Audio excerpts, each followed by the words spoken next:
What would you like to be remembered for at your funeral? So this week ended with a funeral on Friday of a man actually that I'd never met, but I wished I had. My name's Antoinette and I go live every Sunday and share whatever's been percolating in my brain that week for about 5 minutes or so. So yes, it sounds a bit morbid as I launch into this, but two things that were being remembered about him really resonated in my soul. And the first was that he was a passionate man about God. And the second, that he was consistently generous. And people had stories, so many stories of him. Things like leaving bags of shopping on their doorstep, never forgetting a birthday, regularly giving financially to charities and causes that he believed in, of showing up and spending time with people and teaching people how to cook, teaching people about ingredients. He trained as a chef at some point in his life. But the thing was, he did these things consistently for decades. And here's the kicker.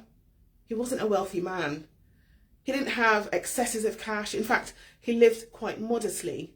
Yet, for whatever reason, in fact, I know the reason, he was compelled to share whatever he had. How beautiful, right? Like, how refreshing. How deeply profound it has been for me to rethink on this issue or this topic of generosity. So it got me thinking a little bit about what's going to be said of me when I die. Going back to having a generous heart, it made me also wonder how well I manage and share my stuff, the stuff I have in my life. I think that as humans, we have an instinct to stockpile and hoard stuff and shore up things for a future that might never happen. All of us are busy pension planning. If you're working and you're on PAYE, that's all part of it. It's all baked in to the government's plans for our future when we get to, well, I think it's currently 67 for women, but who knows what it will be when some of us get there. Yet, there are people and causes that have a burning need right in front of us right now. And it's a delicate balance, isn't it, in terms of not giving away all your resources and therefore becoming a burden on society and those around you, but also not sharing stuff and stockpiling stuff when you can see that people have a very real need right now. So, for example, I'm really embarrassed to have to admit that, but it's the truth, so here we go. For example, I have at least 10 coats and jackets sat in my closet hallway. I have an embarrassing number of shoes, not as many as I used to have. I used to have a whole room for shoes. I think there were over 150 pairs of shoes in there. I don't have that quite yet. Well, never again. I don't have that now. But interestingly, I gravitate to 2 pairs of shoes pretty much all year round. I wear flip-flops in the summer, usually the same gold pair, and I wear a pair of boots in the winter. And despite all the jackets that I have, typically I wear a cardigan because I'm a woman of a certain age and layers make me very hot at the moment. Yet there are people desperate for things that I have an excess of. My spare room has been another wrestle I've had this year, and how well I have been using it to let people stay. So I realised that I love having short-term guests, but I've really had to challenge myself about getting uncomfortable and having a long-term guest who needed a place to stay. The list goes on and on. As I look around my room, even just this one room that I'm sat in currently, there are some days where I feel quite appalled at how much stuff I have going on.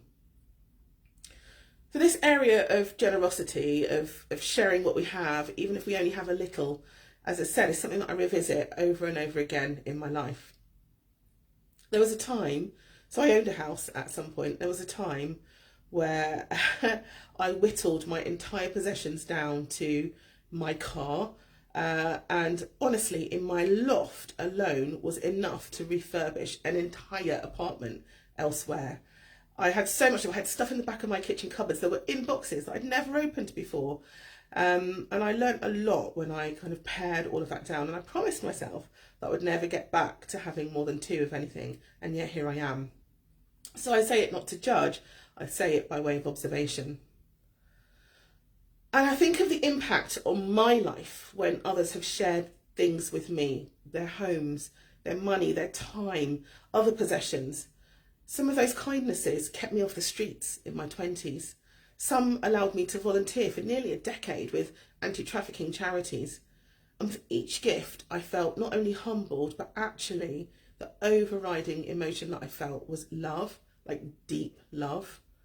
And also the encouragement that I was an okay human being, and the encouragement that I was on the right path, doing the right thing.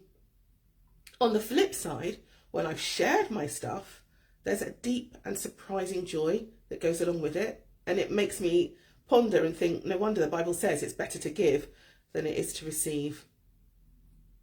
So the recent cost of living crisis that we're experiencing is deeply challenging to so many people across the world. And I know the impact it's had on some of the individuals that are in my business, and indeed on me and my business too.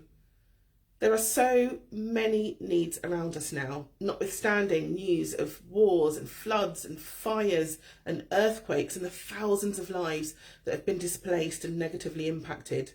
It can feel really overwhelming, can't it? And our instinct can be to sort of block our ears and to look away and save yet more stuff lest any of those situations happen to us. But what if? What if we went the opposite way? What if we had a more open-handed approach, trusting that the resources we need would flow to us if and when we had a need? What if we believed that instead of holding on tightly to the stuff and the money we have, that we could be a conduit through which stuff flows? What if the whole world did that? Where would we be? Would poverty even exist? I don't want to change just because I'm planning to store up good deeds that can be told at my funeral. I want to be a better human being on this planet now while I'm living. So this week, a really tiny action that I'm going to take is to put something extra in my shopping basket and place it in the food donation box at the checkout and donate to my local food bank. It's really small, but it's something. And right now, something is better than nothing. How could you show generosity this week? Have a great one all, and see you next Sunday.